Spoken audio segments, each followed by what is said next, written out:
Hello, welcome to Reaction Shots for October, the best holiday of the year, Halloween. It is.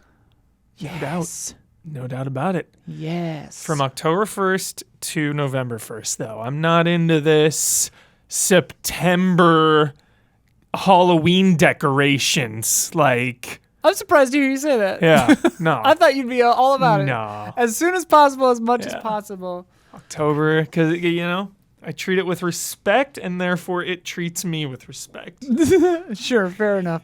See, my girlfriend loves summer, and I love the fall. Yeah. And so I always want more fall, and she always wants more summer. Nice. So I'm always like, in mid-September, I'm like, it's fall now. It's fall. Yeah. And she's like, no, it's warm. I want to go to the pool. I'm like, it's fall. Need the rain. Cozy. Yeah. Cozy time. We're talking cozy horror this month. But before we get to the topic for the month, anything you liked lately, or just watched, or have neutral? Let's open with a hot take. Let's open with it. Let's get that hot take, out of bro. the way. Let's Let's get nuts. I am on the edge of my seat Yeah. for this. What is this? Shang-Chi was good, but it was the softest MCU movie I've ever seen, and it honestly should have been G or PG. It was so soft. I expected Define soft. the villain, the storyline. It was so sentimental, and there was Very family There based. was no stakes. Yeah. There was negative stakes, in my opinion. There's no stakes whatsoever. Friendliest, softest movie I've ever seen.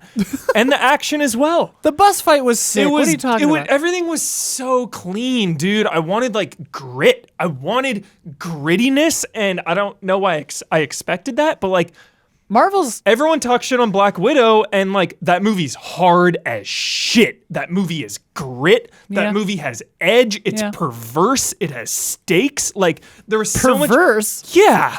I don't remember. Dude, the whole ending Anything segment, perverse? yeah, the whole ending is makes me uncomfortable. It's like a dirty movie. I guess I don't remember the ending. I don't want to spoil it, No, but yeah. Tell me later. the villain, all the villains, a nasty villain in that movie. I don't remember who the villain is. All right. Classic well, anyway, MCU. I adored Black Widow so much, I didn't and hate it. Yeah, I know a didn't lot hate of it. people didn't like it, and then I didn't hate it. Going into this, the hype was best MCU movie ever, so maybe I got parasited. You got parasited. But I just thought it was so soft. So soft. But did you like the bus fight, dude? Yeah, and I liked the movie overall. I came out that was fine, but for the next 2 days, I thought about it 0 times, which is the first time I'd ever not thought about an MCU movie. And I've been going through this, just kind of this oversaturation. Yeah, you're kind of MCU. I'm kind of on the out. down on MCU right now. Super on the down with it, but which is weird though because again, I loved Black Widow, so that was very recent. Yeah. So I love Florence Pugh. yeah. I'll be there for Florence Pugh. Yep. Man, you just dropped a bomb on me earlier today that the actor from Shang-Chi said compared being gay to To be a pedophile and being gay is the same. Is the same. Is both mental illnesses or something. Yeah. There's something wrong with your brain. It was is what he years said, ago. or It was something? resurfaced. They found this. He made these comments years ago. 4 or 5 years ago. I didn't know that Still part. pretty I mean, that's recent. 5 years. You for can an change. adult, 5 years isn't Sure. too much, too Sure. long. Yeah. Ugh. Well, I hope he's changed his mind on that one. Let's say. Yeah, I'd say there have That been was great disappointing. There have been great strides in the community, the LGBTQ community. I feel in the last few years, Yeah, publicly, sure, right? Yes, sure, fine, yeah. So hopefully he's on that train. At the start of that sentence, Huber, I was like, "Where is this headed? Where are you going right now?" You're like, I'm like, "Oh, okay, all right." on another note, what if? I haven't watched the final episode yet. I won't say anything, but overall, I kind of liked What If because it could be harder. It could be darker. Dude, What If is dark. know, The first bunch of episodes, Yeah. dark as shit. And I liked the... There are characters that die in almost all of them. Yeah. I have a theory about that. Oh? I have a real big theory about that. About a specific character specific dying. Yeah. Minor spoiler. Yeah. I can't do you really think say it's because they're mad at a certain actor? No, because I think theory? It's because in Loki we talked about absolute fixed points in the universe. Oh. So I think a character dying is a fixed point. Is a fixed point? Yeah. Huh. Yeah. But the character I was thinking of that dies in almost all of them doesn't die in the MCU. Well, never mind. Never mind. Wow. But I really like it. I liked it. Yeah. I really liked it overall because it seems like they have good creative freedom. Yeah. It's been really inconsistent. Some episodes are better than others. Yeah, some are definitely better than others. But overall, I was like, hey, this I didn't hate the Party Thor episode, but it's maybe the weakest. Yeah.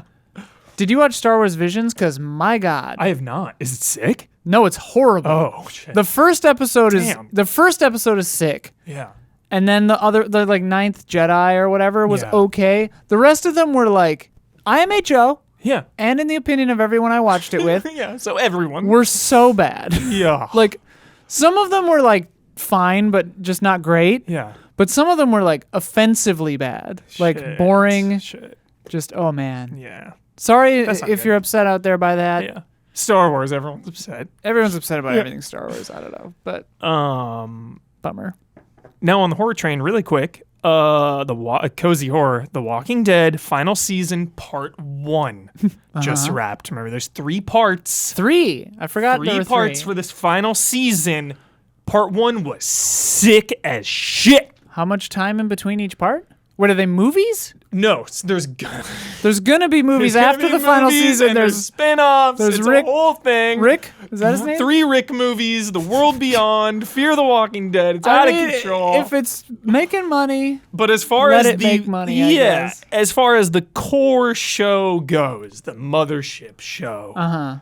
That's what I'm focused on. That's what I have the investment and the stakes in. Yeah. And I was really impressed with part 1. Bringing the zombies back, like using the survivors using everything that they've learned over the years with zombies, like the sense of urgency and the desperation now that's hit the show. Like, are there any, you don't have to say who or what or how many, but are there characters still in it that were in the first season? Yes. Wow, okay. Yeah. Like Daryl Dixon was made for the show. Norman Reedus, is the face of the show. Yeah. He was a character made for the show. He has no comic book counterpart. Oh, interesting. I never knew that. Okay. Yeah, which I really like. I like when adaptations do that. They kind of go your own way. Yeah, and he was involved in this plot line with like Call of Duty characters. Like what? Yeah, like Navy SEAL soldiers in the zombie apocalypse. Like, it sounds crazy and far-fetched, but like, I was here for it. It was sick. I mean, those people would definitely the tools and the talent. Exactly. So I'm pumped on it, and now we gotta wait till next year for part 2, but it's barreling down to the finish line, and one of the longest running shows, the highest rated show for years at a time. Game of Thrones. Really? For I think 2 or 3 years, it was higher than, Game of Thrones was, and then I think Game of Thrones eventually. But we know how that turned out. True. So let's see if this can stick the landing a little better than that. Yeah, and then some horror movies we'll get into, I'm sure, as we move along here. Yeah, I mean, one of the things... You done? Yeah, I'm done. One of the things I was going to talk about in the... what have you watched lately? Obviously, Midnight Mass... Don't spoil me. Comes up in this. Fuck, I don't want to hear it. I was so happy that I was in Iceland when it came out because I was like, good, I can avoid it. I already fucking got Haunting of Hill House on fucking Squid Game. What? You know what I'm talking about. Remember how pissed I was with Hill House? Oh, episode number. Yeah. Shh. I haven't been spoiled at all on Squid Game. I don't know anything about it. I don't know anything about it. If any of you out there feel the need to spoil the exact episode that is holy shit, like, just don't. You can say that. He hates You can say the show is good and you were shocked without needing to be like that number episode. Right. You take ownership away from every single person that has not seen that episode. Now when I go into that, it is no longer right. You're going to be like, episode whatever is the crazy one. Yeah. It is so offensive, and it just made me think more about how Twitter now is all about, look what I watched, look what I played. I'm better than you because I'm watching and playing this. Like, Which is not really a flex. Oh my God. I mean, I guess it is like... That's my rant. I'm upset about it. There's a certain amount of privilege in being able to watch a thing or play a thing, sure. Yeah. But I don't think it's like that's all it is homeless now. Veterans that we're dunking on with that kind of tweet. Yeah, like everyone just flexes their watching playing like all this shit. What about if someone said like, wow, Hill House did some really cool filmmaking stuff? Would love it. That's okay to say. Yeah. Okay. And again, don't say it's episode whatever. Yeah, that's my only request nowadays with spoilers, because I've said I've cooled off on them, which that outburst, maybe I haven't. Maybe I need to do a little more self-examination. On the heels of a dramatic outburst, I'm cool. Honestly, though, that was a very cool outburst for you. Because you've changed, man. You've changed. I've realized that there's so much now you can't watch and play at all. You're gonna you can't stop the conversation. You're gonna get spoiled. You can't watch and play at all. I figure you've got just please 2 days usually. Yeah. 2 days. Can we talk about the things without talking about the exact episode number? It is so unnecessary, and it is the biggest spoiler possible. Like, just tell me the ending instead, honestly.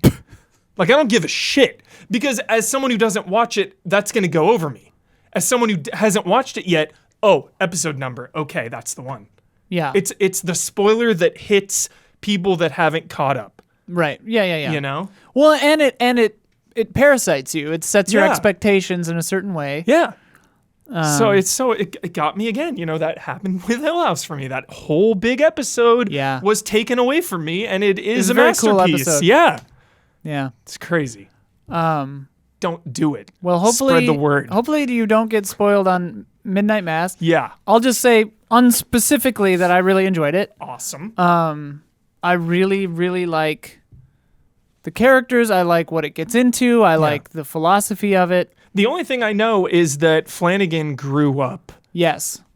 Well, it was religious, funny. And this is like his thing, and that's all I needed to hear. Yeah. Well, it's funny because like watching it, and then like during it, and then after it, I was like, I can't remember if I said it to my sister or Sophia or both or whatever, but I was like, I bet you Mike Flanagan grew up religious. This feels personal, and then got stopped being religious, is now an atheist and believes in science or whatever. Yeah. Not that you can't be religious and also believe in science. My dad was a doctor and religious, but you know what I mean? I was like, I bet you anything. Yeah. Because the knowledge, because I also grew up Christian and now am not religious at all. The knowledge is too specific. The thing I will say that I really love about it, without getting specific, is it's fair to both angles. Nice. And to different belief systems and different faiths, including atheism. Sick. There is one specific kind of practice it's kind of burning on or dunking on sort of. But that's kind of the point of what the show is discussing. Nice. So it's not like anti-religious or anything, which is nice. Do you put it in the same tier of Hill House and Bly Manor? It's different. It's another win though for Flanagan. Oh, it's definitely good. Yeah, it's definitely good. I liked it. It's different though. Cool. It's Bly Manor felt that same way. It was Bly Manor different. I love. Yeah. Like Bly Manor to me. Bly Manor's my number one. I also like Bly Manor probably the most, but I mean there are some obvious reasons for that. But it's different. Like this one is definitely less it's not as much about it's not like Thrill a Minute, ghosts everywhere kind of stuff. It's definitely more about just kind of the characters and the relationships and the people. Maddie Saracen is in there from Friday Night Lights as the lead, Zach Gilford, which is funny because in Bly Manor... Oh, he must play Riley, the main guy? The main guy, yeah. Oh, from Friday Night Lights. Mike Flanagan must love his haven't seen a single second of Friday Night Lights. Must love his early 2000s characters because Nate from One Tree Hill showed up in Bly Manor for an episode. Well, I mean, he's all about resurrecting the kid from E.T. is in all of them. Yeah. So good. Rahul Cooley, I think is his name. Love him. He's so good. Such a good human. Yeah. And he's friends with people from Funhouse, I guess. And he's just a really chill dude. But I just think his performance and characters in both Bly and this are just so good. He's so nice. Anyway, I've been loving Only Murders in the Building. I've been loving What We Do in the Shadows. I started Why the Last Man the other night, and How's it's that treating you? interesting so far. I've seen the first 2 episodes. Did you read I'm it all? behind. No, Okay. I haven't read it at all. Have you watched it at all? No, I've not read or watched it. Yeah. There's one thing, because I actually was wondering to myself, like right away, first thing, obviously, because of my vested interest in being trans, but I was like, I wonder how this show's going to handle trans people. Yeah. And it does. So far, like, there are minor spoiler, it's revealed in like episode 2 or 1 maybe, but like there are some trans men in it that are alive. Yeah. So why isn't really the last man in that sense? Cool. But it's also kind of like complicated because it's like, okay, but is this like negating a person's identity? Because it's like, you know, like if it was a disease that like only men survived and I survived, I'd feel kind of shitty about it. Like I'd be like, is this invalidating me? Like I don't know, it's weird. I don't know. Yeah. But interesting show so far. I don't know. I've only seen 2 episodes, so I don't. That was a complicated topic, so I don't know. Let me know how that all shakes. shakes out, though. It seems like they're addressing it, though, which is for sure, which is cool. Yeah, and like they're addressing it in a realistic way because like the first thing I would worry about in something like that is like I'm gonna run out of hormones. This is fucking terrible. And like one of the characters is like, this is the last vial of testosterone that I have. Like this is it, you know. And it's nice. It's cool. I don't know. Yeah, interesting show. Don't know. Gotta watch more. See what's up. Nice. Haven't watched Squid Game yet. Don't spoil me. Don't spoil it. I mean, I know it's a nonary game, basically, but like, what did I finish before that? Whatever. I can't remember. I always think of like 8 things and then I forget. Whatever.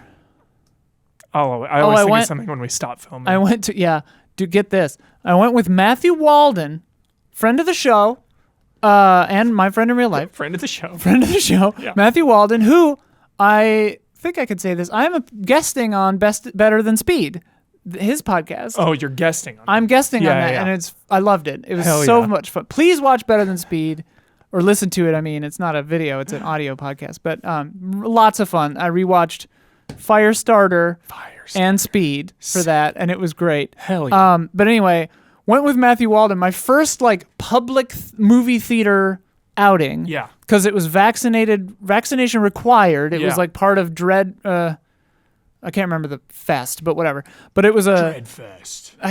That feels wrong, but whatever. It was a 3 hour, what turned out to be Fright a 3 Fest. hour and 15-minute documentary about folk horror. I heard about this, actually. Dude, I loved it. I loved every second of it. I heard this is one of the best documentaries like ever. It's a fantastic documentary. I just was reading about the title this. is very long. It's like Madness and something, the history of folk horror or something like that. It's so good, dude. I heard you don't want to watch this movie because then your backlog will be double. Oh, yeah. It's bonkers. It's crazy. Well, and they said at the thing that they're going to release, Severin Films is going to release like a box set of a bunch of the films in it. Sick. So that's pretty cool. So cool. But damn, dude, it was such a good... And I've had this song Magpie by the Unthanks stuck in my head for like a straight week because of it. But crazy to see something in a movie theater again for the first time. Mm-hmm. Wearing a mask, you know. Yeah. I mean, my friends have rented theaters and I've gone, but that's like 10 of us and they're all friends, you know? But it was fun. Making me want to see Dune and Bond. I know. I really want to see Bond. The movie theater. I'm definitely going to Halloween. You can't stop me. Even though it's on Peacock, I don't give a shit. I'm going to the theater. Fucking Peacock, dude. Actually, I hear Peacock's got some good shit on it. I don't know. Who knows? I want to watch Foundation also, but I don't have Apple Plus. Foundation Lee Pace. I love Lee Pace. I love Lee Pace. Lee Pace is my Dan Stevens. I'm like obsessed. My sister's the one who's obsessed with Dan Stevens. Dan I also love Dan Stevens. I like The Guest a lot. That movie's crazy. But like,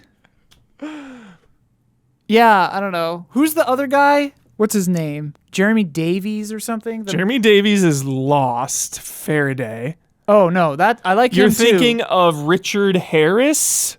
Is that his name? Richard from Chernobyl?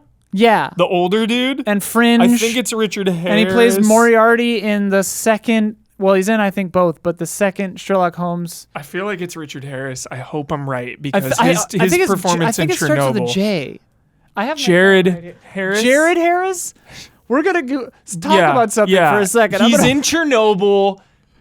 Watch Chernobyl. I need it's to watch really Chernobyl, hardcore. Dude. I need to watch Chernobyl. That's why I haven't watched Chernobyl, is because literally every time it comes up, it's so everyone's good. like, it's insane. It's so depressing. It's so hardcore. It's so crazy. Yeah. It's so terrible to watch. It's an unenjoyable experience. You're prepared though. You have those Jared walls. Harris. Jared dude. Harris. I knew it was iconic. I knew by our powers combined, we got that.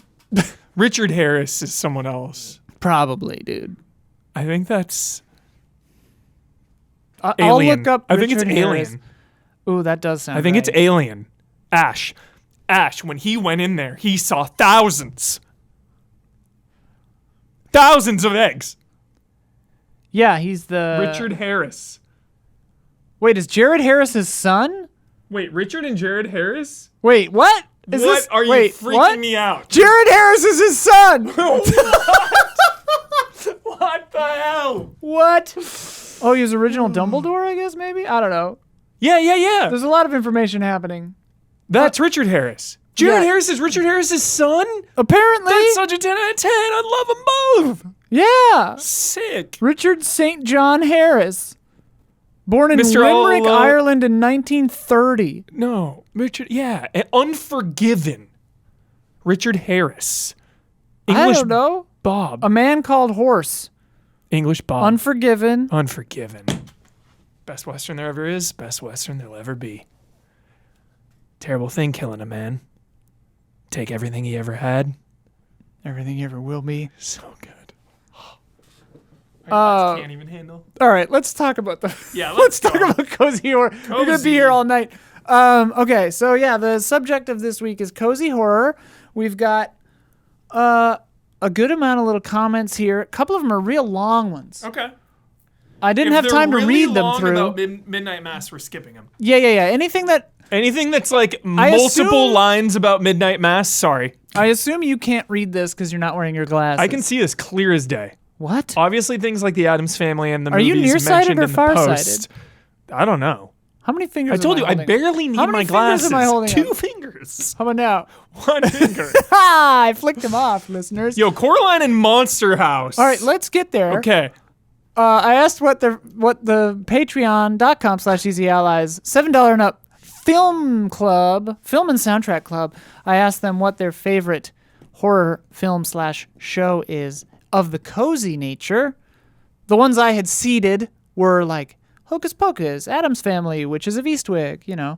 that kind of crap. Yeah. That kind of crap. My favorite kind of shit, Happy Gaming says, obviously things like Addams Family and the movies mentioned in the post. Coraline and Monster House have that fun fall and Halloween vibe that is spooky and playful and youthful, but doesn't make you really jump. ABCs of Death is an anthology movie with 26 short horror films, each named after a letter of the alphabet, and it's a blast to watch with friends because you'll have no idea what will come next, and some are just hilariously bizarre. Also, It Chapter 1. Hell yeah. Never saw the new It's, either of them. Oh my God.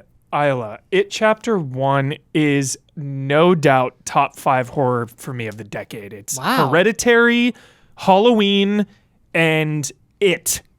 And probably The Witch. The Witch is definitely on my. I love. Yeah, for The sure, Witch. probably The Witch. I love The Witch. I put It in that category. It Chapter 2 to me was a step down. I've heard that almost from everybody. Yeah, so it kind of hurt Chapter 1 because it really is one big thing, but like on its own, Chapter 1 is. That's kind of always been the case. It Chapter 2 has always been worse. Yeah. Chapter 1 is way better in the old one.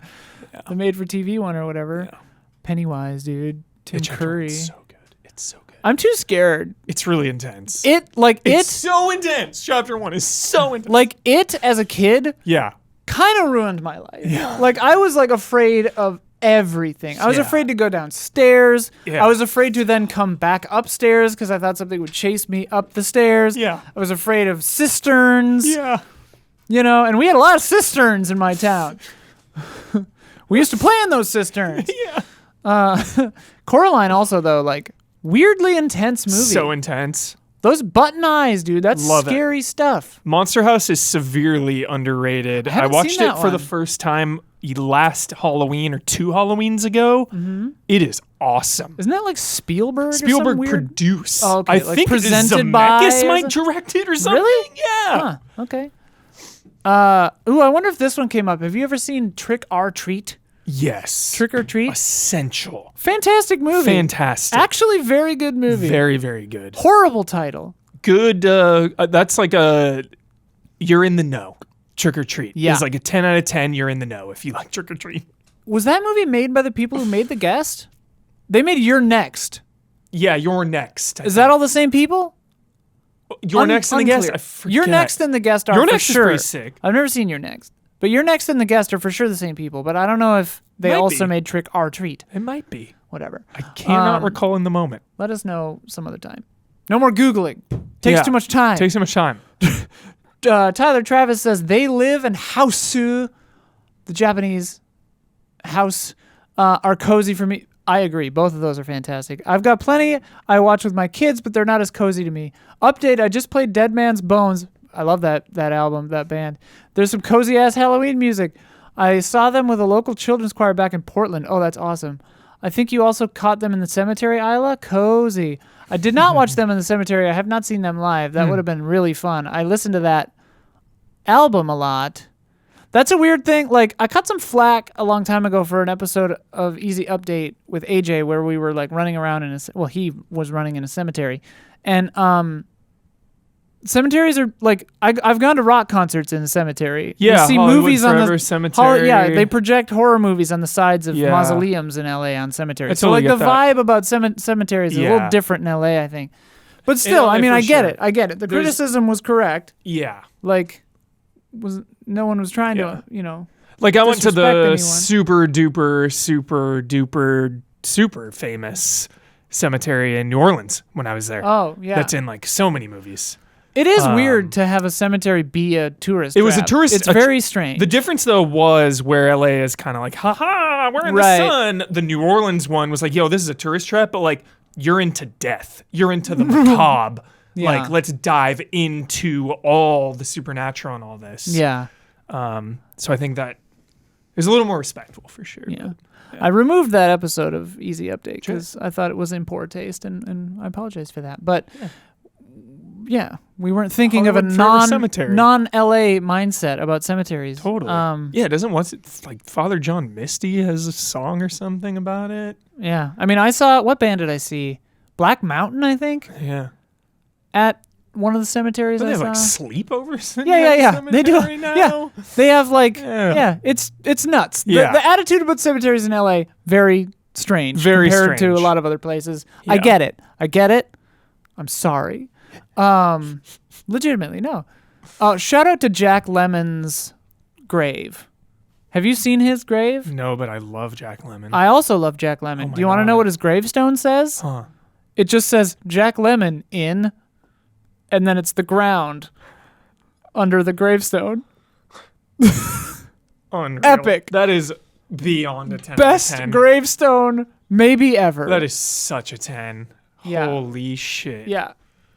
So good. Fantastic. My grandpa showed me Jack Lemmon, so there's that like connection there. Yeah. Yeah. The out of towners. I mean, I love Jack Lemmon. Anyway. But yes, They Live in House are fantastic. Have you seen House? I don't think so. It is insane. House you. Yeah.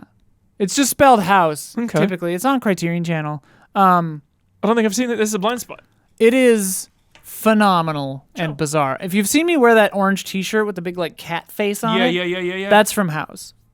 Is it comedic? Yeah. But not in a way like you'll like it. You'll like it. Okay. It's Japanese. Okay. It's kind of I don't remember what year it came out, but it's very odd. Cool. I really like it. I'll give it a go for sure. My list for October is like 55 movies, and there's only 31 days, so that's two and a half a day. Yeah, it's something not like good. that. It's not good. 1.8 a day. However that math shakes out. What's your favorite? Zach Wojnar I find Tremors extremely cozy. Very true. So cozy. Very true. Holy moly. The monsters are borderline adorable, and the heroes are usually hilarious. Heck, even Jamie Kennedy is tolerable in parts 5 and 6. Obviously, the series has its peaks and valleys, but I go so far as to say they're all a pleasant time. That's fun. I love Tremors 1. I don't know how many of the other ones I've seen. Yeah. Not all. Certainly not all of them. Certainly not most of them. Yeah. Maybe I've seen 2. I probably have seen 2. Tremors 1 is phenomenal, It though. That is. movie is so funny. So many horror franchises where the first one is a legitimate 10. Oh, yeah. And then it's just like, brr. There are definitely some horror franchises where the second or third one is the best one, though. Like, Hellraiser kind of comes to mind. I can't remember if it's 2 or 3 that's the really good one. Because one of those I think is really, really bad. I don't remember which is which. Yeah. Hellraiser, I love Hellraiser, but it's a spotty one. But the news of Jamie That's crazy. Clayton, right? That's so cool. Oh, my God. She's going to play Pinhead. Dude. That's so wild. Wild. Woo! Best casting I've seen in a long time. Trans woman playing Pinhead. I love it. Such cool casting. Yes, please. Please come be on the show, Jamie. Oh my God. I would please. do anything. Yeah. Pinhead. What inspired casting. Pinhead. Wild. The most. Are they going to give her a bald cap? Like shave her head? Like what?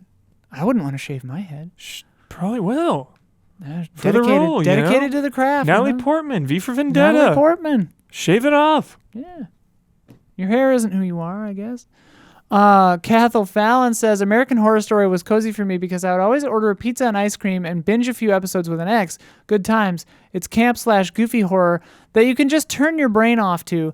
The Strain also was goofy and comfy with its ridiculous vampires and badass old man murdering everything left and right. What? Sir Strachian is the old man. Strachian? It's like S-E-R. It's really hard to pronounce. One word? One word. Sir Strachian. Strachian, yeah. Sir Strachian. Yeah. I never watched The Strain because, and like I've heard it's cool. Yeah. The billboards were too grotesque. People complained. Yeah. My dentist, years ago, I was sitting in my dentist and the chair faces out the window in like wherever it is, Mid-Wilshire or whatever town. I don't know what neighborhood it's in, but Worm eyeball? The worm eyeball was right outside the window. And I'm like getting like my mouth worked on, staring at the worm eyeball. It was surreal. I was like, no. That's so good. And the even the dentist was like, yeah, I don't like looking at it.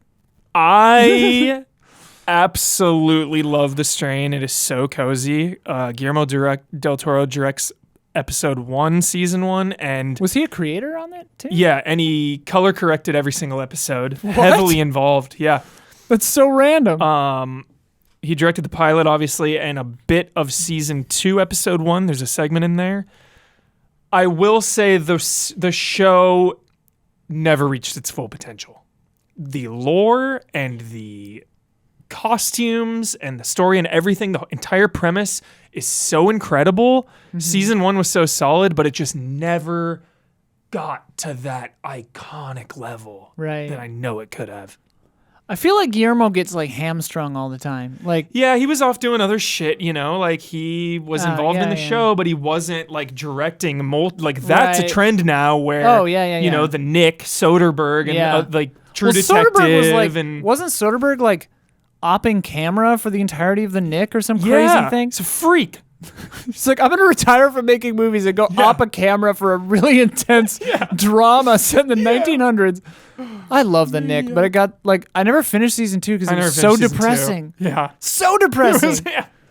Draining. Just doing drugs about everything. Like, so oh my draining. God. Oh man, I can't remember the actor's name, the black doctor. Oh, he's so good. Oh my God, I forgot about him. I wish I could remember his name right now because he shows up in other stuff. Yeah, like, I forgot what else he's in. The woman, The Leftovers, too. Maybe? No. Shit. Was he in The Leftovers? Oh, what is he in? I feel like he's in an HBO show. The main blonde woman, too. Incredible. The white lady, she was good. Obviously, Clive Owen. His name I can remember. Strain, though. It's a good pick. It's cozy. Strain, dude. American Horror Story is, it's a good, like, I've seen a few of the seasons. Usually I start a season and then give up on it. Mm-hmm. But season 1, real good. Yeah. Real good. Taff, ooh, cozy. My favorite type of cozy horror would be something like Fright Night or Lost Boys. Nice. Ooh, good call. Yeah, You're Lost one of Boys. us now, Michael. Have some noodles. Try some noodles. Try some. Something that has a fair bit of humor in it while also having a few good scares. Yeah, honorable mentions. Good humor. Dog Soldiers, Zombieland. It absolutely counts. The Thing, yeah, for sure. 7. Or 7 is the next one, but yeah, The Thing is definitely cozy to me. Biozombie. We're kind of freaks, though. Yeah. Yeah. Watch the trailer, you'll love it. Biozombie, Chinese zombie comedy. Watch the trailer, you'll love it. Think Bill and Ted with zombies in the mall. Hey, cool. That sounds pretty cool. Dog Soldiers is cozy. I like that. I've never seen that. I don't even know what that is. That's The Descent. Neil Marshall hit before he did The Descent. He did Dog Soldiers. The Descent was like too intense for me. But just because of jump scare, like I think my tolerance last for 10 years. That's obviously top 5 as well. That's like 15 years ago now. Shit.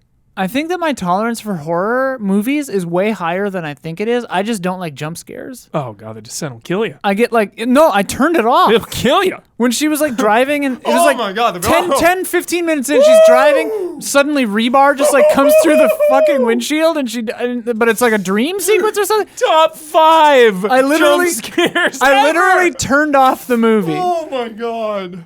I left the theater for Drag Me to Hell because there were so many jump scares. I just couldn't handle it. I think like a napkin jump scared at a windshield in a car in a parking garage, and I was like, all right, I'm done. Like this napkin blowing in a car window and with like a horror stab. I was like, no, I'm done. I'm done. Oh, it's so good. It's funny, though, what'll get you. Yeah. Michael Seward, for cozy horror, it's got to be Gremlins 1 and 2. Both films are great, and amazing animatronics stand the test of time. Rumors of another film have been mooted in recent times. I just hope they use similar techniques. Don't get them wet. Don't expose them to bright light or feed them after midnight, lol. And don't make them just another CGI film. Yeah. That's the thing. If you're remaking one of the classics, don't do CG. Yeah. At least don't do heavy CG. I agree 100%. Especially if it's like The Thing or whatever. Because my heavens. I've actually never seen Gremlins. I've seen Gremlins 1 once so long ago. Like, this is making me realize, like... I need to watch them. There's so much good horror now. I haven't gone back to, like, I need to rewatch Hellraiser. It's been 15 years. I need to rewatch Hellraiser Chucky and Gremlins. Like, Hellraiser 1, pretty weird. Yeah. Like, it's like Home Alone. I think I've said this before, but Hellraiser 1 is like Home Alone, where it's like, in your memory... The traps and crazy stuff is the whole movie, when really it's a 7-minute sequence way at the end. Got it. Hellraiser 1 is very similar in that, like, it's family drama with a little bit of creepy, weird stuff, and then the thing you remember is just, like, the end. Yeah. Okay. It's still good. It's still cool, but it's just not what you remember it to be, you know? Shout out to my sound professor in college. 2 of them, actually. I think they both worked on Gremlins. I think they met doing sound for Die Hard.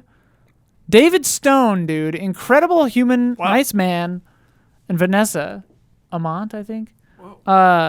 Fantastic human beings, and they worked on everything. Wow. Like Die Hard, Bram Stoker's Dracula, Gremlins, Crazy. Speed, everything. Crazy. Nicest guy. That's sick. Always nice to me, anyway. I don't know. Come on the show. Come on over. I don't know what they're up to now. I haven't talked to them in years. Spencer from Canada. The coziest of horror to me is It Part 1, Alien, Beetlejuice. Beetlejuice, dude. Beetlejuice. Young Frankenstein. Oh, yeah, Not baby. horror. It's a comedy. Young Frankenstein is horror comedy. All right. Shaun of the Dead as well. Horror comedy. Both very cozy. Also, Stranger Things for campy monster vibes and teen drama. Chef's Oh, kiss. yeah. Teen drama. Stranger Things, counts as cozy horror for sure. Horror, like, don't even get me started. Fear Street, dude. Fear Street. Happy Death Day. I know what you did last summer. Scream. The Faculty, The dude. Faculty. The Faculty. Faculty's a 10. Faculty's a 12. I watched it a year or 2 ago. That was my Halloween movie that I picked for Beth. Yeah. Because we only do one. She can only do she one. only does one, yeah. The Faculty. The Faculty. Holds up. Sophia, like, learned to do that wink that Lilith from Frasier does, whose name I can't recall, but just the, like, one eye wink where nothing else in your face moves. Sophia's got a phenomenal wink. That's crazy. Yeah. How do you... Like, I always raise my other eyebrow when I try to wink one eye real slow. It's intense. Sophia can do it. It's hot. Yeah, but Shaun of the Dead, obviously classic. Beetlejuice. Beetlejuice. I love Beetlejuice. We're watching Beetlejuice. Sophia and I are going to watch Beetlejuice this season. Nice. She hasn't seen it. I love Beetlejuice, man. Ugh. It Part 1, yeah. That comes up. Love Alien, it. of course. Classic, perfect film. Awesome. Classic, perfect film. Classic, perfect film. Aliens, classic, perfect film. Alien. And Aliens. Classics. Yeah. Perfect. Perfect film. No Country for Old Men. Perfect film. Perfect film. Paddington 2. Perfect film. There are a small handful of perfect films. There's a shortage of perfect breasts in this world. It would be a pity to ruin yours. That's from another perfect film. Breastmen? Chris Cooper and David Schwimmer? You think Breast Men is a perfect film? No, is that what you were quoting? No, I'm quoting okay. a different perfect film. Which is? You don't know this quote? No, Beetlejuice? I don't know. No, The Princess Bride. Oh, okay. Yeah. Princess Bride I haven't seen in 25 years. I could quote you the entirety right now. Super Sushi. I might have to disagree on a couple of these. Currently, Midsummer is my favorite, but I also get very cozy with The Thing, Cabin in the Woods, and for some reason, Event Horizon. No clue why scared me to death as a child. Because you're going back to it. When you watch it, you're thinking of yourself as a youth. Dude, straight up. I've told this before, I think, but Event Horizon ruined my life as a child. Yep. Like, that and it. For real. I was at my friend Dustin's house. We had the choice between Money Talks and Event Horizon. It's scarred into my mind. Yeah. His parents were out of the house. Sam Neill. We watched Event Horizon. Wrong decision. Wrong decision. We were like, let's watch an R-rated movie. Yeah. We're 7 or whatever. Yeah. 8. Frick. I'm sure it's so cheesy and so bad now. Like, if I watched it again, I've never watched it again. Ever. It's this monolithic terror thing in my mind. I feel like it holds up. I don't know. I watched the Red Letter Media thing about it. Also, I swear to God, that zombie... No, I like Red Letter Media. They liked it too. Don't let them make up your mind for you. I don't. I just like to hear them talk about shit. Watch Event Horizon. I think that there's... You I decide. think Rich Evans is playing a zombie in the new Resident Evil movie changed my mind. Who is Rich Evans? He's one of the Red Letter Media guys. He's That's kind of... right. He's like That's bald. Right. That's right. Kind of rotund. How big a crew they got over there at Red Letter Media? Well, there's the 3 main ones. Okay. Rich, Jay, and Mike. 3. And then they have like some... editors. Side... Well, I think they're the editors. Rich and Mike and... Or Jay and Mike, I think, edit most of their stuff. But then they have like a few extra like people... What's their Josh or content whatever. output looking like? 1 a day? 1 a week? Oh, it's like 1 or 2 a month, dude. They got it made in the so shade. it's pretty rare. They did it right. Yeah. They're not like EasyAllies.com where they're like, hey, let's have 400 shows. 400 things. Work ourselves to the bone. Yeah, 24/7. Yeah. Okay. Michael Huber's been in this building since like 11 a.m. Yeah. It's okay. It's almost 12 hours. It feels good. I mean, we're having fun. We're not complaining. Oh, this is my favorite show. This is? Yeah. Oh, yeah. I've told you Dude, that. Is there another one of my hairs on you? I found so many hairs on no, me that's today. yours. That's yours. It's freaking me out. We have the same color hair, I feel like. Hairs all day. Midsummer is unsettling as hell. I don't know if it counts as cozy, dude. Honestly, not to like say you're wrong. Whatever is cozy to you is cozy, but God, that exhaust hose taped to your own face in the beginning, that's intense. I think I need to watch Midsummer one more time because it was so unnerving. Not unnerving. I was very uncomfortable watching the movie. Yeah. And not in a good way. Like, I was just anxious. Yeah. I mean, he's good at that. And I know it was the point. You're shedding like a... I know. Like I don't understand it. Something that sheds a lot. I don't know what sheds. And I am not following my own rules. I can't really even judge a movie until I've seen it twice. You got to watch it a second time. Is that one of your rules? Yeah. To like really have a proper understanding of it. Right, fair enough. For me to be able to speak 100% comfortably about something and have a firm opinion. Sure. You know? I've only seen Midsummer once. I think I've only seen it once too. Yeah. I mean, obviously I've talked over and over again about how much I think he foreshadows too much, but obviously he's doing it on purpose, so. Yeah. Midsummer's cool though. Like a good cult movie. Yeah. The Thing obviously is like God tier. Cabin in the Woods, yes. Mm-hmm. Very good. Ooh, have you ever seen, what is it, Tucker and Dale versus Evil? Something like that? No. You might like that movie. It's a horror comedy. It's got the Firefly guy, right? Yeah, Alan Tudyk. Yeah. Yeah. And another guy whose face is familiar, but I don't know his name. Okay. Chill. Colt Smith, my idea of cozy horror is horror I can sit down with and relax with anybody around. Horror light, if you will. I say this because I'm so desensitized to horror that genuinely anything can feel cozy and inviting. That's the Michael Huber story. Yeah. Usually. There's a couple that are still nightmare fuel that'll get me. We'll talk about that in a minute. But I think if things like The Frighteners, Beetlejuice, Nightmare on Elm Street, 4, Hocus Pocus, Underworld, Constantine is great. Love Constantine. That's a great one. God, I love it. It holds up. It's so sick. Sophia and I watched it a while ago, and I'm like, damn, Constantine is kind of sick. It fits perfectly in that like cheesy early 2000s or whatever pseudo action, like trying to be cool but kind of dumb at the same time. Like it's perfect. Taking itself really seriously, but also is like kind of cheesy. But also being like ridiculous. Yeah. Super His cool. brass knuckles, so sick. It's got like a cross on right? it. They did not have because he wants the whole Constantine. Right. Because Constantine smokes like he a did chimney. not. It's funny. I never watched the DC Universe shows. That's like 50 shows. Somehow, though, I watched all of Constantine. Oh, the show. Yeah. Yeah, and he only like couldn't he not smoke in that? They wouldn't let him. Cut it hard. Yeah. Yeah. I remember that. Movies that are spooky or spooky tangential aren't really that scary. Halloween mood pieces. You could also throw in some Nightmare Before Christmas. Sure. Coraline, Paranorman. Never saw Paranorman. Just love me some Halloween. It's all so cozy. Yes, I love Halloween too. What are the movies that still get you, Huber? That are still scary enough to get you? So I'm thinking of last year. A couple really got me. Possum. I don't know this. Look at the cover. That's all you need to do. Possum will get you. I won't really say more about that. It'll get you, though. Look at that cover. Prepare to be terrified. What's that, like a big old spider? What's that? It's like a spider coming out of a bag? Something. Can you spy him deep within? Little possum, black as sin. Fun tagline. Possum is intense. Ew! Is that the creature? Possum's intense, is all I'm going to say. Don't look it up. Also, ew, that's creepy. That's creepy. It got me good. It's nightmare fuel. So if you're looking for the hardest, dude, I have a thing with shit. Minor spoilers, I guess, for Possum, but like and the mist. Yeah, spiders with human faces, very scary. That's scary. They'll get you. Also, Possum, dude. Also, Cairo, which translates to pulse. Oh, Japanese movie. They remade it in America. Signal? No, they remade it in America as Pulse with Kristen Bell. Okay. No.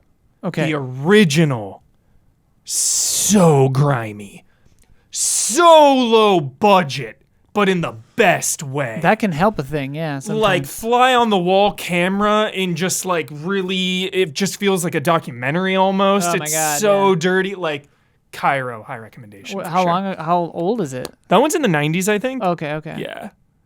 Or like early 2000s. Like mumblecore horror movies. It's good. Yeah, Japanese horror can get you. Yeah. Ghost stuff does it to me still a lot. Like I'm like, because what do you do? Yeah. What do you do? There's nothing you can do. You hopefully befriend it, or try to find out what's the why problem. Are you lingering here? How can I help you? Yeah. Don't attack me. Yeah. I'm here to help. Yeah. Let me help out. Yeah. Don't possess me, but let me help you out. Get you out of my hair. Yeah. Help me help you. Yeah. Ghosts, man. Yeah. Huge if true. The best. Tragic. That's why I love them. Ghosts are the best. I do love when something that one of my favorite horror arcs in a lot of stuff pops up here and there is like the thing that's scary at first ends up being the good guy. Yep.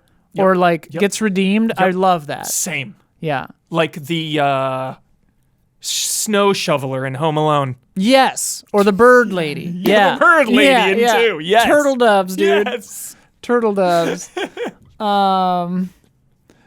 Wojnar. Alien is pretty cozy simply because I've seen it so many times. I forget how effective it still is at scaring people, however. Until I saw it in the movies with someone who never heard of the franchise, they were freaked out the whole time. That's true. I went and saw it when they re-released it for a while back in the early 2000s in theaters. It was, so loud. Hell yeah. It was I did so that with 2001 loud. A Space Odyssey, and it was so loud. Yeah. Blown away. Brazil also apparently is meant to be like too loud at certain parts. 2001, I feel like too. The Yeah. like, wee It's like on noises. purpose. Yeah. Very intense. But yeah, different People were vibes. freaked? People were freaked. Different vibes in a theater. But yeah, So Alien I've sick. seen so many times I could like fall asleep to it. Yeah, Ripley I have is fallen my asleep to Aliens. protector. Yeah. Like, Oh, if yeah, Ripley's yeah. on the screen, I feel safe. Yeah. She's my Saint Christopher. Evil Dead 2, Dead by Dawn, and Ash vs. Evil Dead are cozy as hell too. Hell I yeah. second Zach's mentioning of Tremors as well. They're brothers, you see. The Wojnars. All-time classic.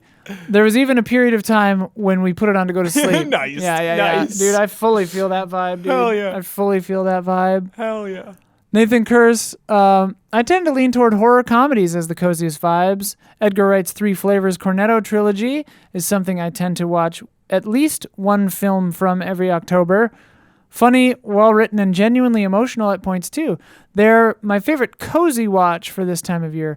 Evil Dead 2 and Army of Darkness also bring me joy with it. Yeah, for sure. Generally low stakes and terror and high level of comedy. Happy Death Day films have tapped into that. I need to see those. I haven't seen that. I've heard they're pretty good. Good times. Non-comedy example of a film series I find comforting despite also being very scary are the Conjuring films, particularly the first two. What? I thought those were like supposed to be really scary. Good wholesome Super family cozy, vibes but also terrifying. mixed in within the terrifying spirits. See the can't help falling in love scene from Conjuring 2 for an example of the vibes I'm talking about. That also makes me think of movies like The Others or like that caliber of movie where it's like, or like The Sixth Sense or The Haunting, like stuff where it's like late 90s, early 2000s prestige horror films that are like also just kind of like PG-13, you know? Yeah. Kind of just walking around. Yeah. Investigating noises. Yeah, and like there's a person with a sheet on their head that's an old lady or something, and you're like, Yeah. huh? And then it's like, ooh. Holy shit. Speaking of cozy, I watched The Innocence for the first time. 1963. Okay. Bly Manor. Oh. Because it was based on the book. Oh, really? The turn of the screw Turn or of the whatever. screw. Yeah. And it was Bly Manor. Oh, I was like, wow, I that's know all this. And it was so clutch because this movie is unavailable. Oh. You cannot rent this. It's not on digital, whatever. Literally, because I plan a month ahead of like what I want to watch for Halloween and all this. I got my huge list. And I was like, all right, I want to open the month with an oldie. Yeah. And Innocence was like high on my list. Like, I really, really want to watch this movie. It's not available anywhere. What am I going to do?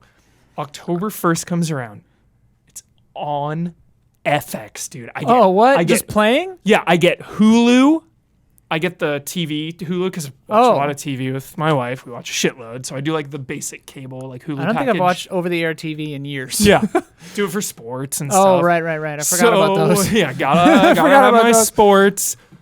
It was legit on that night, and I set it to record and got to watch. That's The amazing. Innocence. I was just Do you like, have a it is meant DVR? to be Hulu. You can record Oh, things. okay. Yeah. I was like, what year is this? Yeah. What are you, TiVoing? Yeah. Like, who are you? Yeah. So it was so clutch, and it's so cozy, and it blows my mind how much this movie holds up. It was The Innocence. The Innocence, and it's Bly Manor again. Yeah. Not as much I mean, as Turn of the show. Screw's been around forever. Yeah. And it's just like, it was that quintessential, trendy now, walking through creepy house, like investigating noises, like things walking by in the distance. Yeah. Like it's so modern for being so old. It was Creepazoid, yeah. really incredible. That's cool. Yeah. Did you? I don't know if you remember it from our folk horror episode that we did last Halloween. Check it out if you missed it. We did a really fun episode on folk horror. One of my favorite subgenres of horror. But The Blood on Satan's Claw, dude, that movie rules. I need to watch it. Yeah, It's part of the Unholy promised. trilogy of folk horror movies, Sounds according to this sick. thing. Witchfinder General, which I have not seen. Okay. The Wicker Man, which I love. Love the the OG Wicker Man. Wicker Man. Absolutely. And Blood on Satan's Claw. Sick. Blood on Satan's Claw's soundtrack is freaking great. And then like I was listening to the soundtrack on YouTube the other day, and I noticed that the thumbnail for the thing is the back of the vinyl. Yo. Every scene with nudity from the movie, they just took a still from it and put it on the back of the vinyl slipcase. Hilarious. And like I was talking to Matthew Walden about it, he was like, "Yeah, composers in the '70s are horny on Maine," and I was like, "That's so true." Dude. It's funny. What were you gonna say? Did that documentary you saw bring up the movie Dead and Buried by chance? This is on my list. Maybe. It's like the special effects. It's a 3-hour documentary. For sure. The special effects crew from Alien. Oh, sick. It's on my list. Gotta watch it. Yeah. Dead and Buried. Could be good. Could be horrible. Dead and Buried. I've heard of it, I think. What year is that from? I think 70s? it's 80s. 80s? Okay. Yeah. Conrad C., whose last name I never pronounced correctly, Croncio. Croncio, I like. That's a good attempt, I think. Croncio. Conrad Croncio. They've told me like 3 times, and I just don't have a memory. Damn it. I'm sorry, Conrad, but we love you. Conrad Croncio. Seems right. Conrad C. Frenetic. Love it. Phonetic. Huh? This like phonetic is this. Phonetic. Frenetic means like wild. We're doing the phonetics here, right? Root word Phoenician, who are the people who made a standardized alphabet. The Phoenician alphabet. That's pretty important. Because they were merchants, and they were trying to like... Written language. Whatever. Pretty important. Yeah. I mean, they weren't the first. You know, I think that Middle Eastern cultures had a lot of stuff first, like numbers and the concept of zero. History, you know? Love history. Written by different people for different people and taught to different people in different ways. Definitely true. It's in the why I United love States. the show Vikings. Yeah, Sophia also loves that show. History. Anyway, Conrad, maybe it's because of my upbringing in the cold middle part of Sweden, but the setting of an isolated location, preferably during winter, always gives me a cozy feeling. Me too, kind of. I immediately thought of Dreamcatcher when I read the question. I went to see Dreamcatcher just for the Animatrix short that they packaged with it. Sick. I think it was Animatrix, the CG one, made by the people who made Spirits Within. Animatrix. Yeah. But they just showed that one, I think. I think it was that Animatrix. It's nowhere near a top list of movies. That's true. Dreamcatcher, not great. But for this context, it ticks all the boxes. It has a cottage, a blizzard, a mystery. It's campy, and it's not really scary, but has some good suspense. The Thing and 30 Days of Night. I thought about 30 Days of Night because it also come to mind for this setting. 30 Days of Night. Josh Hartnett. Decent movie, like okay movie, not great, but like that overhead shot where everything's going crazy is awesome. Yes. It's so good. What makes them cozy is highly contextual. They should all be watched during winter from under a warm blanket and with a hot beverage. I agree. Any campy 80s or early 90s horror will trigger the cozy in me, like Friday the 13th, Nightmare on Elm Street, The Howling, Fright Night, Return to Evil Dead, Lost Boys, etc.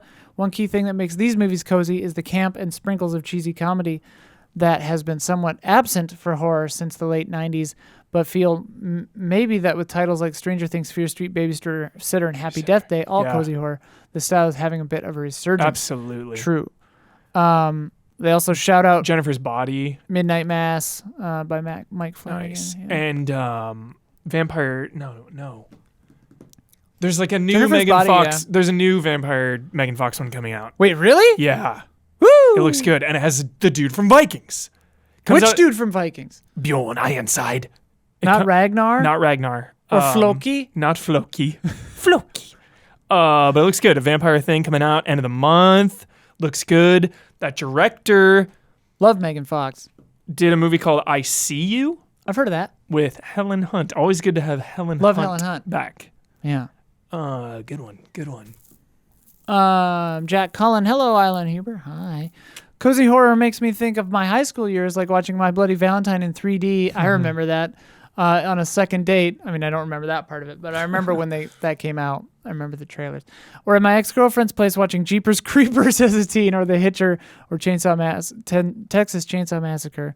Or having a bunch of people over to watch Saw in my parents' basement. Oh, in my parents' basement. Why did I say first parents? Jack got different parents at some point.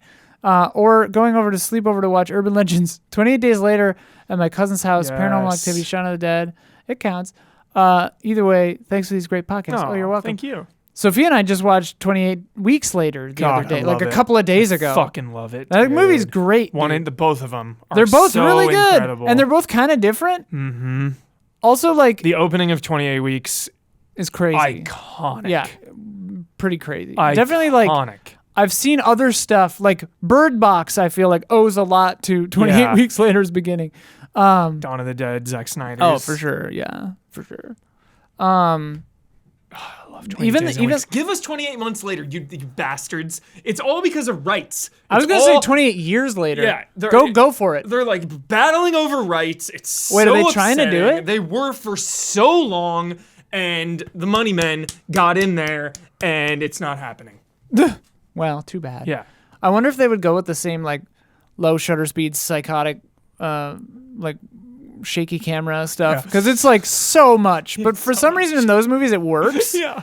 Like usually, like Born Identity 3 or whatever, it's like, yo, pump the brakes, Greengrass. Like, holy crap. But in that one, I'm like, yeah, sure, all right. There's zombies. Like, you had a low budget, like, shake the camera around. Fine. Adds to the chaos. Yeah, add to the chaos. Yo, Jeremy Renner before he was like super mainstream. There are so many people in that. Who's the woman in that? Whatever. Rose Byrne, maybe? Yeah. Lots of fucking Robert Carlyle. Robert Carlyle was like the big name. Yeah. Idris Elba's in that, dude. He is? He's 28 Weeks? Yeah. He's like the army guy. Yo. He's like the army guy. Hang on, let me prove it. That makes sense. I remember now. Yeah. I haven't seen it in like 7 years. It's like bonkers. That's sick. Just I remember like he's all unhinged, these people. like, let's kill everyone. Oh yeah, like immediately. Yeah. What's his name? Harold Perrineau or whatever. Yeah. Michael from Lost. Hell yeah. Idris Elba, dude. Stone. Sick. Imogen Poot. Great. Oh yeah, the sister, right? Yeah, as like a child baby. So sick. I love crazy. Yeah, I love it when you watch an old movie and you're like, wow, there's a lot of people in this. Yeah. I love Idris Elba. Anyway, what are we talking about? Jorgen Moore says, or Jorgen, but I assume Coziest. Yeah. That's hardcore. Broken. Yeah, this is hardcore. Props. That's hardcore. Props to this. Coziest horror is the Blair Witch Project. That's hardcore. They go on to say, nothing brings me the fall vibes like cool, crisp air, the crunch of fallen leaves, and watching these 3 doomed film students get lost in the woods. I think another reason that makes it cozy is that it's not intense as a lot of horror movies like it. It's a slower devolution into mental state and escalation of the horror. I mean, that's true. And if you've seen it before, there aren't like a lot of jumps in it. Sure. It's definitely very intense, though. To me, it's one of the scariest. Yeah. Like, a movie really gets me, just the whole atmosphere and vibe and the low budget, really intense found vibe. footage style. Yeah. Really it's been a while since I've seen it. But it took on such a mythic status. Absolutely. Because I don't know the age of any commenter, but like, and don't tell us, but when that movie was coming out, I was like 14. Yeah. And everyone thought it was real. So real. Because like the internet was barely a thing. Yep. And the older kids were all like, it's real. They found these tapes. It's real. 100%. It's real. 100% this is a real thing. Mm-hmm. And we were all like kids and we were like, really? It was like at my first job spraying liquid smoke on ribs in a back room.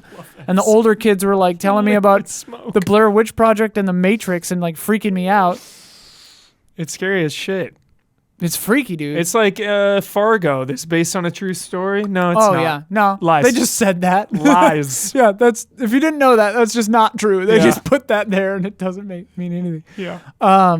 Those guys, though, the Coens are from my area, though. Like I think they grew up in Egan. Outside of Minneapolis, I think. Egan. Maybe. Or Edina. I think. Whatever. Who knows? Whatever. Doesn't matter. Hey, man, nice shots. Hi, movie friends. They're excited by this topic. I won't single out specific movies. As for me, it's a general horror thing with the exception of the things that are truly shocking or horrific. It's very tough for me to explain why I feel this way. Wait, I skipped a thing. I was very excited for this topic, and I realized that you were referring to specifically cozy movies. I started feeling somewhat awkward because for me, most horror movies have a cozy feeling. Absolutely. Luckily, I then read some of the comments and realized that we're all a similar bunch of freaks here. Yeah. Sorry, you're in good company. Skip that for a second. So it's tough to explain why I feel that way, but usually a combination of setting, atmosphere, sense of dread and desperation, And I think the feeling of all is lost, nothing really matters anymore, we're just trying to make it out alive, that permeates most horror films, is sort of comforting to the viewer. Maybe it's the idea that we try to stick together and survive, or maybe it's just subconsciously reminds the viewer of how they are safe at that very moment while others are in grave danger. I love that. You know, I really feel it the most. I realize this is supposed to be in the why are these cozy category, but whatever. I feel it the most in October when I watch horror every single night. And that seems intense. The feeling of turning it off and coming out on the other end into the relative safety of your home. Yeah. You know, I mean, if you watch a possum, you're not going to be able to sleep at night. No. But for the most part... Just that still that I just saw is going to haunt me. For the most part, though, when it's over, there's like that sense of relief. And I love that feeling of just going through it. And it is like worth it. Yeah. You know? A lot of times, yeah. Yeah. All right. Strap in. Tokyo Slim, patron saint. Reaction Shots has their customary novel for us here. I haven't read this, so I don't know. Shit. Cozy horror can mean a lot of things to a lot of different people. I think I've seen so far in the comments references to The Thing and Seven. I'll choose to rep more family-friendly stuff suitable for most kids and adults. Later on, I'll get into stuff that's pretty much only for older kids and up. But the following could probably safely be watched by families. A note, just because I deem it safe doesn't mean it won't scar your kids for life. Just as there aren't excessive jump scares, gore, or sex. Just that there aren't that. Many of these films are pretty scary and disturbing, specifically or especially for younger viewers, so use your own judgment. The Addams Family movies, The Witches, Coraline, The Watcher in the Woods, The Monster Squad, Dark Crystal, Labyrinth, Little Shop of Horrors. Labyrinth. Dude. It's funny because I don't really consider it horror, but it definitely has like horrific elements. Fantasy more, but yeah. Gremlins, Silver Bullet, The Lost Boys. For my favorite, I would talk about one movie in particular that I agree is amongst the most effective all-ages horror films of my lifetime, Return to Oz. Have you seen Return to Oz? Walter Murch, extraordinary editor. I think it's the only film he ever directed. Whoa. It is crazy. Whoa. Very weird movie. Very wild. It's a sequel to Wizard of Oz? Yes. Everybody my age is pretty familiar with The Wizard of Oz. It was constantly on TV, had frequent cinema revivals, etc. It was a cultural zeitgeist film of fantasy and wonder about how being good-natured, friendly, and helpful... You'd not have been remiss to believe that any follow-up to the film would be A, soon after, on the heels of the film's massive success, and B, not too deviant from the original's successful formula, but you'd have been wrong on both counts. Return to Oz was released in 1985, 46 years 85 after Unhinged. 85 was a bonkers year. I was born in 80s in 85. general. Its tone, bleak. The message, dark. Its imagery, terrifying to children everywhere who are expecting the bright, happy fantasy of Oz of the previous films. They instead go for a nightmarish Oz where everything has gone wrong, where all her friends are turned to stone and the Emerald City has crumbled into ruin.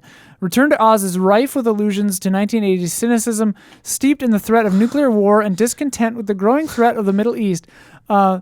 Return to Oz isn't a film about revisiting your fantasies. It's a movie about dealing with the unintended consequences of your actions and the danger of nonconformity. He goes on, but yeah, dude, damn. Return to Oz is sick, actually. I really liked it. Shit.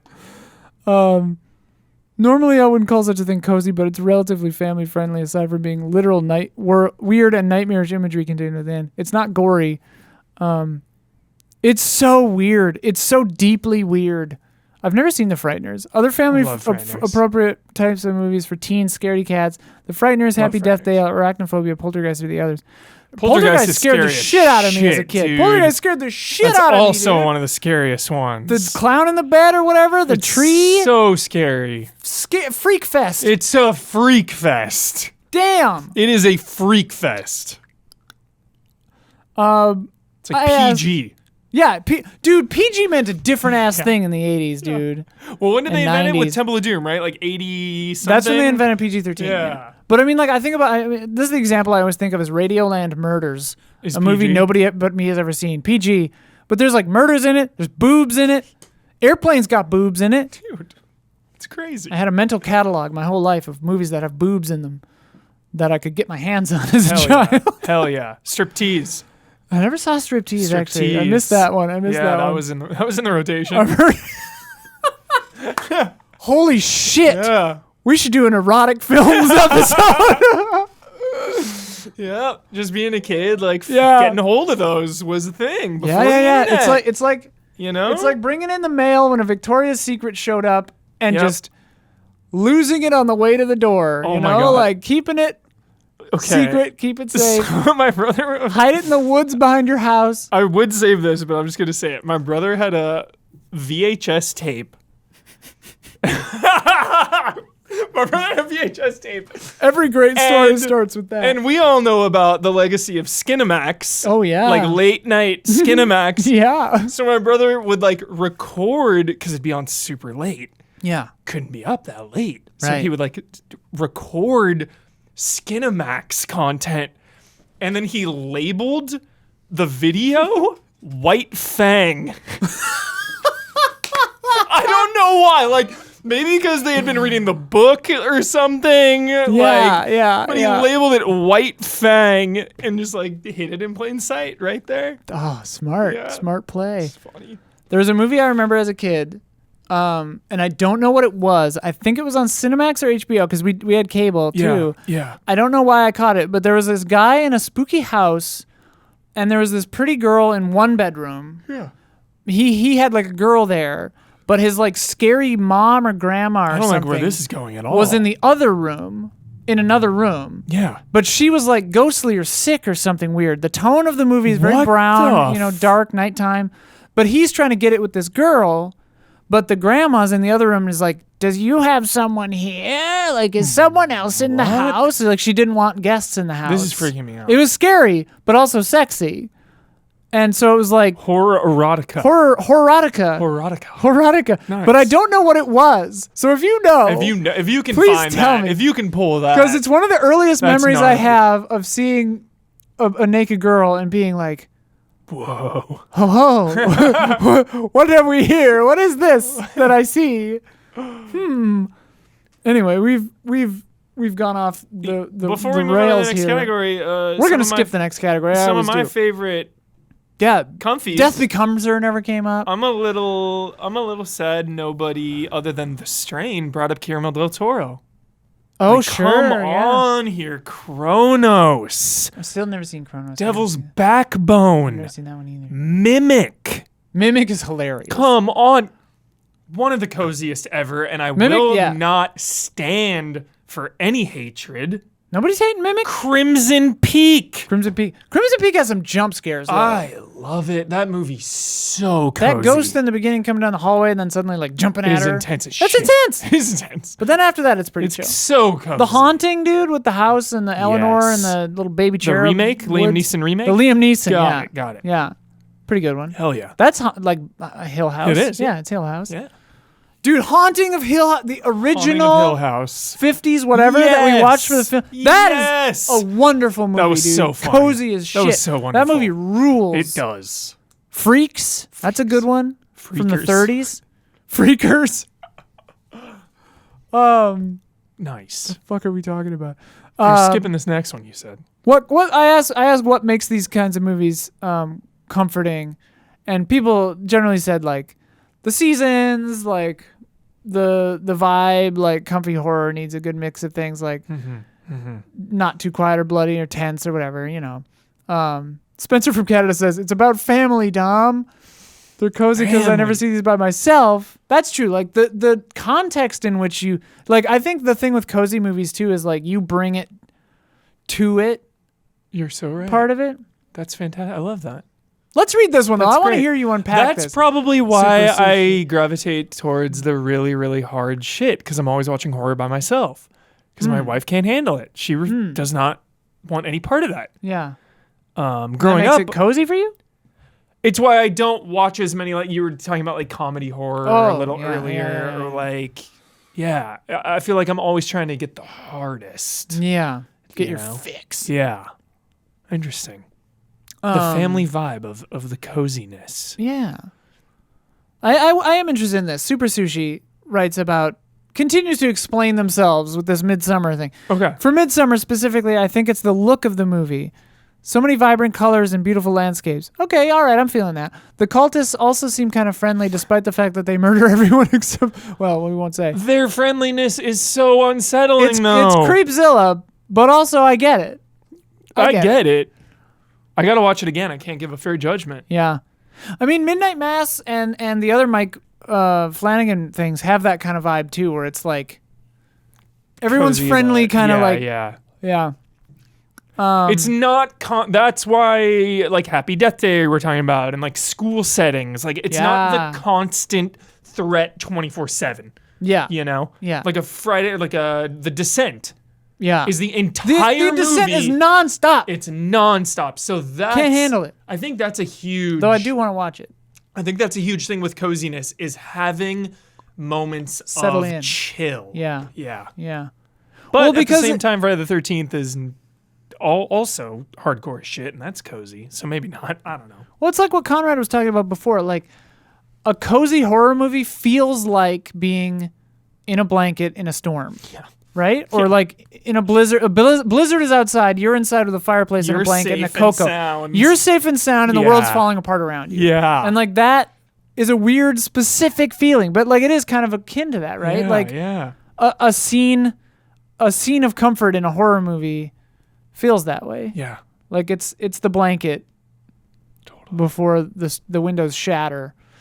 I'm about to say something you're not going to like. I've been craving Prometheus. I just went to Iceland. I saw the waterfall. Yeah, that's probably why. Yeah. But I'm kind of craving it. I watched it like 6-7 months ago during COVID times. Better or worse than initial? Same. Okay. Like I had the expectations in the right place, right? Yeah. Like I didn't have all the weight of expectation that I had in the original viewing of it because I was like, I love Alien, you know? Yeah, and I'm craving Alien Covenant. But I was watching it again. That's just crazy. But I was watching Prometheus again with the idea in mind of like, can I recut this and make it better? Ooh. The answer's no. Okay. You can't. Shit. You can't save it. Shit. There's like too much just ridiculous crap in it. Yeah. So that's that. Anything else you'd like us to discuss? I always say, and we got some good stuff for this one. Happy Gaming brings up The Mummy is also great. Very, very true. Sexiest cast on the planet. Love Brendan Fraser. Rachel Weisz. Oh, I love Rachel Weisz. The woman who plays Amonset or whatever her name is. Anaxunamoon. Anaxunamoon, that's what it is, yeah. Do not open the Book of Shadows. Yeah. Zach Wojnar says, when I think of cozy horror, stuff that sometimes comes to mind isn't exactly from horror movies, but moments of righteous terror in non-horror movies. Like the end of basically any Indiana Jones movie where the villain suffers a grisly R-rated fate after being bastards for 2 hours. So true. When Nazi faces melt and heads explode, it's fine because they're Nazis and that's all they're good for. Not to get political or anything, winky face. They're the best people to watch die miserably. Yeah. Are Nazis, absolutely. Yeah. It's so satisfying. Green Room, dude. Oh. That movie rules. That movie does, too. Tragic loss of Anthony Yelchin. I still feel that one. Yeah. Paul Walker levels of like, God damn it. Heath Ledger too, dude. Still bummed. It hurts. Terrible. Michael K. Williams, pour one out. Mm-hmm. So. Cathal Fallon, what would you do with the Goosebumps franchise? Make more movies, go to the next Netflix route and make a miniseries, or just get Junji Ito to draw some manga? I'd love to see him tackle It Came From Beneath the Sink. Also, shout out to The Sink, a British horror audio miniseries about relaxation and quiet reflection and nothing else. A cozy bit of horror for your ears. Interesting concept. I have not brought up the most important thing I've been doing this month, even though I think I've told you. But this is what I want him to do with Goosebumps. Every night before I go to bed in October now, every single night, my nightcap is Are You Afraid of the Dark? Talk about cozy. That's what you were talking about, Paramount Plus. Yeah. Yeah. That was you. Yes, Paramount Plus. That was you. It was me. Not an hour ago was I saying. Someone was telling me. That was Paramount Peacock. Oh. We're talking about Peacock. Peacock, Paramount Plus, Apple TV. Yeah. Petflix. I know Are You Afraid of the Dark did a 3 and a 6 episode little revival recently. Amazon Prime. They should do that with Goosebumps. They should do it. Are You Afraid of the Dark style around listening. a campfire anthology. Erotic campfire. A new story every week. They should absolutely 100% do the Are You Afraid of the Dark format. But should they do a Fear Street? Like, should they aim it at us or should they aim it at preteens right now? Like it was aimed at us when we were that age. I think. Because Fear Street was for us having grown up with this stuff. You can straddle the line like they just did with Scary Stories to Tell in the Dark, where it's hard PG-13. It's for the people that grew up with it, but also for the kids. Let's talk about being scarred as a child. That art, dude. Yeah. Those books. Holy crap. Also, One of the things in the movie, they get it so perfectly, like ripped from the page. This creature. You know what I'm talking about if you've seen it. I don't know why that book was so ubiquitous. Like that book was in I think everywhere. We even had a copy of that. It was everywhere. And I'm like, I don't want to look at this. Yeah. This is terrifying. Why is this in our house? Yeah. Heavens. I don't know if we actually had one, but everybody else seemed to. What's going on here? Spencer from Canada. At the time of writing, I haven't seen Midnight Mass yet. Can't wait until I have some time to watch it. Lights off, dog beside me because my fiance and roommate won't join me. Update, it's good, slow burn. Nice. They watched it. I'm trying to time it where I watched the last 2 episodes with the pumpkin. Because my pumpkin can only be in the house, like, there's short shelf life. You got to light your pumpkin on, like, October 20th. Okay. You know? So when... Do you carve a pumpkin every year? Yeah. It's a set, dude. Once Huber, this is amazing. There's all the like pre-horror movies up until like when the pumpkin comes out. That's when the heaviest, best. That's when I'm all in. Like bring all the best horror. I'm saving the new Candyman that came out. Oh that's on demand that's now. streaming now. Yeah, saving that. Too scary. It looks so scary. Ready. It also looks very real. Like heavy. Yeah, heavy. Subject matter. Yeah. I mean, yeah, as there it ought should. to be. Yeah. Yeah. I liked, what's his name? The original Candyman. Tony? Something? Yeah. The actor. Jones is pissed. Yeah. He's great, though. Jones is so He's mad. fantastic. Jones is screaming at us right now. Yeah. We're horror noir, dude. Yeah. Documentary. Watch that. It's so good. Yeah. I think that's what it's called.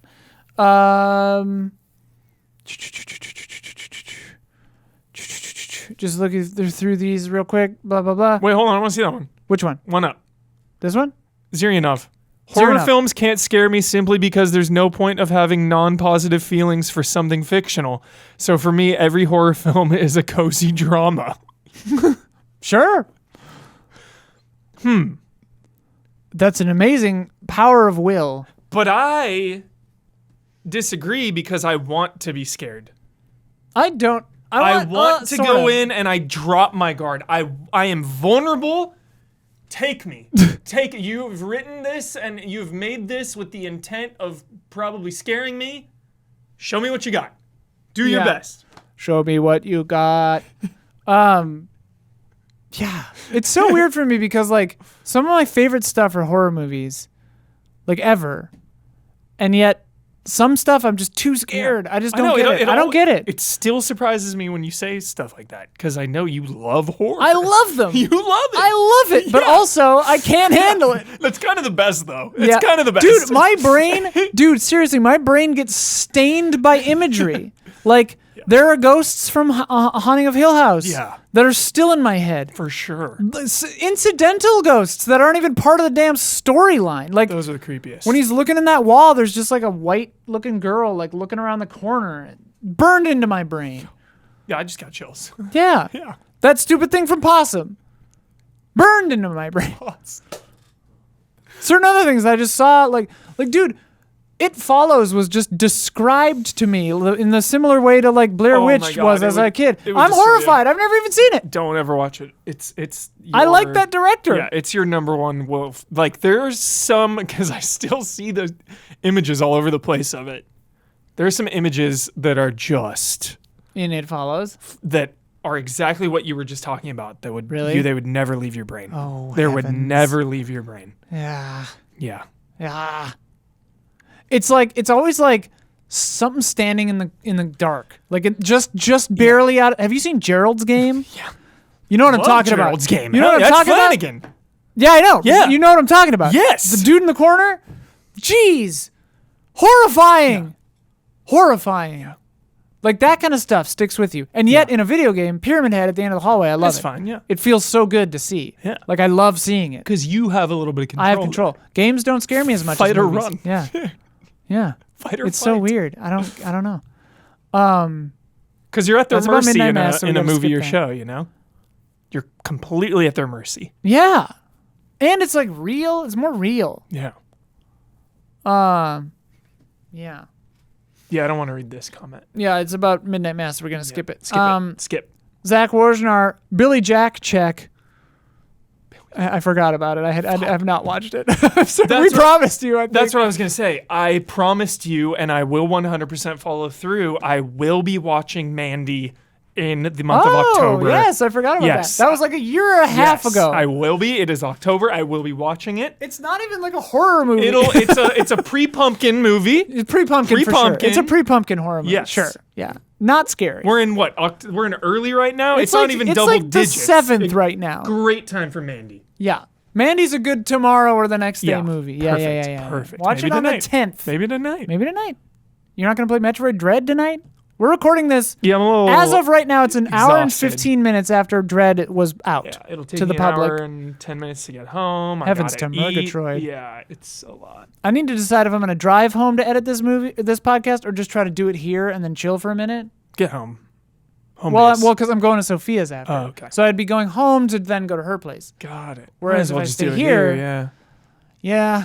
I worry But then about you're walking gonna be alone thinking, to my. then you're gonna be thinking of possum when you're here, though. Shut up. Shut up.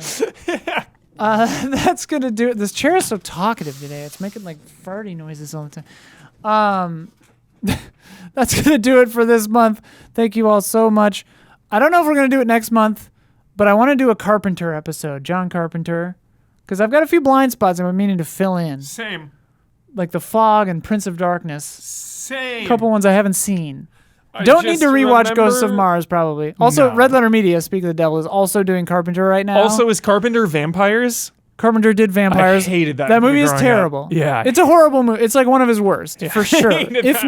not his worst. That, or I don't know if that or Ghosts of Mars is worse, but they're both horrible. win 'em all. Love me some Carps, though. Saw him live. It was incredible. Dude. You can't win them all. Can't win them all. Nor should you, you know? Yeah, unless you you're shouldn't win them Kubrick. all. And Huh? in my opinion, Tarantino has What? won them all. I said unless you're Kubrick or Tarantino. Flawless. Name a bad one, I dare you. Of Tarantino? Oh, or Kubrick. You cannot. A bad one.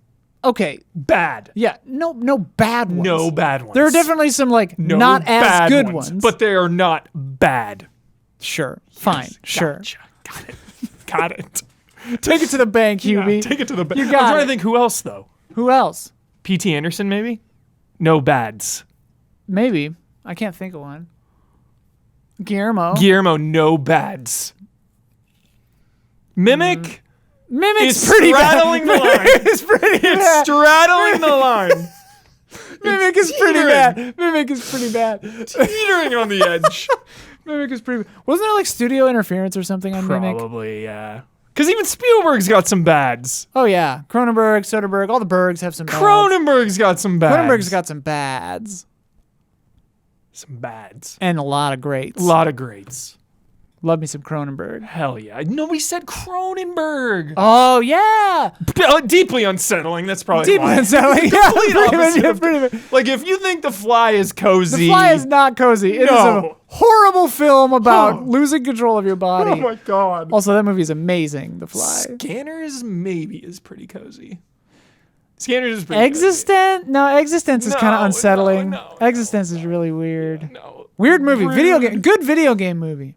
There aren't a lot of good video game movies. I'd say Yeah. Existence counts. My favorite thing that's in a weird one. Black Mirror, the video game episode, was his collection. He has Dark Souls. Oh, really? Yeah. Funny. That's an unsettling episode. Yeah. Yeah. Horror. Yeah, but also now we have to do the erotic cinema.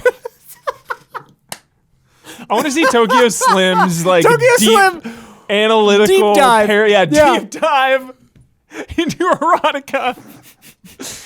I remember 7 Showgirls. I remember like one of the earliest NC-17s. Was that one? That like I was aware of. What was the oh shit. What is it called? It's like the horror movie. The woman is an alien and she has to like seduce. Fuck yeah. What is it called? It starts with an S maybe? Oh my god. What is it called? It's not Splice. No, you're thinking of Scarlet Joe, right? No. That's you're thinking of Species. Species. You're thinking of Species. Yes. Tokyo Erotica. Slim. I want to see 6 paragraphs by November. Tasha Henstridge. Species. Oh, Species So as a good. kid though. Definitely one of those like fast forward movies, like get to the good stuff. Yeah. God. And what's Scarlet Joe though? Pervy little kid. Under the Skin? Under the Skin. Is that what it's called? Yeah. Oh my god, I like that movie. Yeah. Very weird. That movie's made better by the context of knowing that it was filmed mostly with like guys who didn't know what was going on, so like that cool. didn't know it was a movie. Yeah. Under That's the Skin. sick. I think that's what that's I called. really like it. That's what that's called, right? Why does that feel not right? That's right, I think. It's got to be right. Yeah, I think that's right. Anyway, Yo, erotic. Stay tuned for that. I'm kind of into this.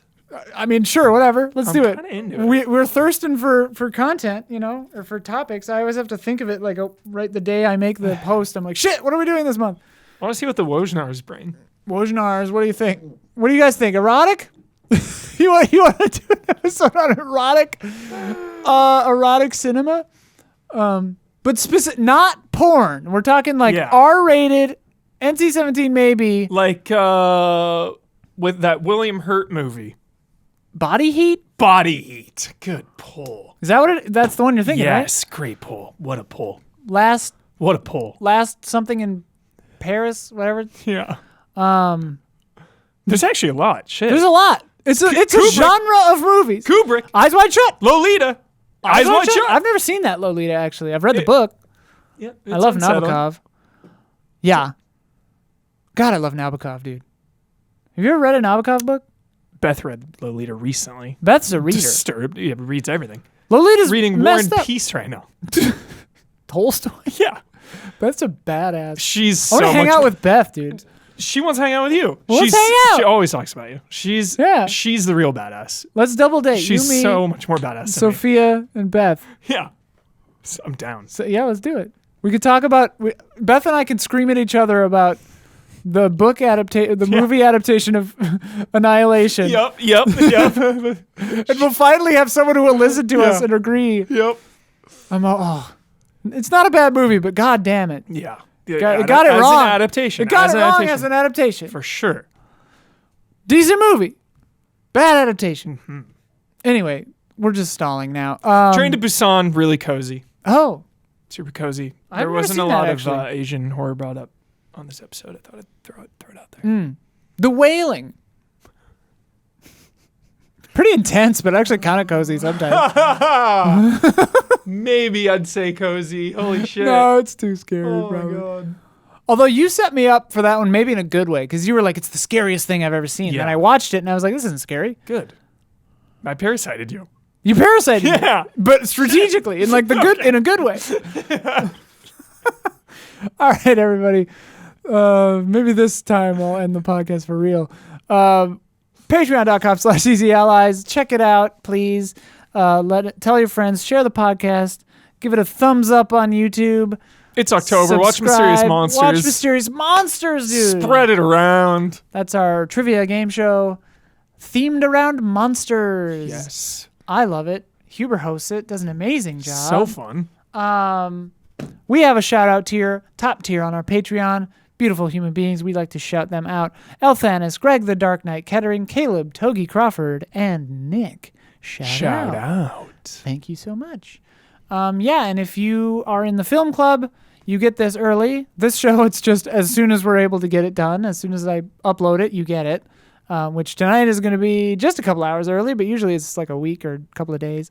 And you get to be part of these amazing conversations, which I really enjoy. and I hope you enjoy listening to us talk about them. You better be ready for the What Have You Been Watching Lately next time, because it's going to be all the Halloween movies. Oh, shit. So you better settle in. You better allot an extended chunk of time. Sure. Yeah. I don't care how long this podcast is. So get ready. This podcast goes until it's done, you know? I like that. When it's done. All right. See everybody. Bye. See you next month.